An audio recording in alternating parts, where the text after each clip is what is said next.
Welcome to Bangalore சமையல். இன்றைக்கி நம்ம என்ன சமைக்க போகிறோன்னா சிக்கன் ஃப்ரை செய்ய போகிறோம். அதுக்கு தேவையான பொருட்கள் வந்து சிக்கன் வந்து ஆல்ரெடி நாங்கள் மசாலா போட்டு கபாப் மாதிரி சின்ன சின்னதாக பொரித்து வச்சுருக்குறோம். அடுத்து வந்து capsicum, carrot, cabbage, onion cut பண்ணி வச்சுருக்கோம். பீன்ஸு, இஞ்சி பூண்டு பேஸ்ட் கொஞ்சம் எடுத்து வச்சுருக்கோம். Fried rice masala, red chilli powder கொஞ்சம், பெப்பர் பவுட்ரு, சோயா சாஸ் கொஞ்சம், வினிகரு, தேவையான எண்ணெய். இப்போ எப்படி செய்யுதுன்றதை பார்க்கலாம். இப்போ வந்து பாத்திரம் வச்சு சூடான பிறகு எண்ணெய் சேர்த்துக்கிறோம். இப்போ எண்ணெய் சூடாயிடுச்சு, நம்ம வெங்காயம் சேர்த்துக்கிறோம்.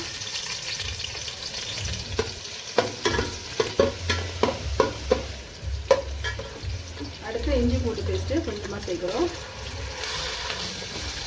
இப்போ இஞ்சி பூண்டு பேஸ்ட் வதக்கின பிறகு கேப்சிகம் சேர்க்குறோம். அது கேப்சிகம் 2 நிமிஷம் நல்லா வதக்கிட்டு அடுத்து காய் போட்டுக்கலாம். அடுத்து கேப்சிகம் சேர்க்க போகிறோம். அடுத்து கேரட் சேர்க்குறோம். அடுத்து பீன்ஸ் லாஸ்ட்டு சேர்த்துட்டு கொஞ்சம் நேரம் ஃப்ரை பண்ணிக்கோங்களா. அடுத்து நம்ம வறுத்து வச்சுட்டு சிக்கனை போட போகிறோம். சிக்கனை போட்டு நல்லா மிக்ஸ் பண்ணிக்கலாம். இப்போ இதுக்கெல்லாம் சேர்த்து கொஞ்சமாக உப்பு சேர்க்குறோம். அடுத்து நம்ம சாதத்தை போட்டுக்கிறோம். ஆல்ரெடி வெடிச்சு வச்சுருக்கிறோம் சாப்பாடு. புதுபுதுராக வெடிச்சுக்கணும், போட்டு மிக்ஸ் பண்ணலாம்.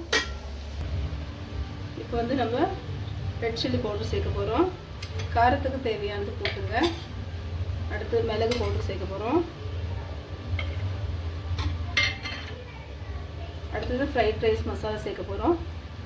சேர்த்து நம்ம ஒன்றா மிக்ஸ் பண்ணுவோம்.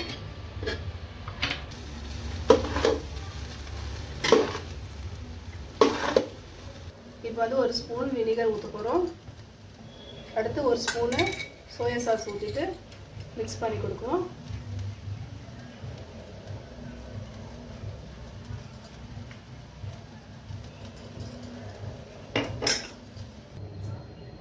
இப்போ பாருங்கள், சிக்கன் ஃப்ரைட் ரைஸ் ரெடி ஆகிடுச்சு. இதே மாதிரி நீங்களும் வீட்டில் செஞ்சு பார்த்துட்டு எப்படி இருக்குதுன்னு எங்களுக்கு கமெண்ட் பண்ணுங்கள். இந்த வீடியோ உங்களுக்கு பிடிச்சிருந்தா லைக் பண்ணுங்கள், ஷேர் பண்ணுங்கள், சப்ஸ்கிரைப் பண்ண மறக்காமல் சப்ஸ்கிரைப் பண்ணுங்கள். தேங்க்யூ ஃபார் வாட்சிங்.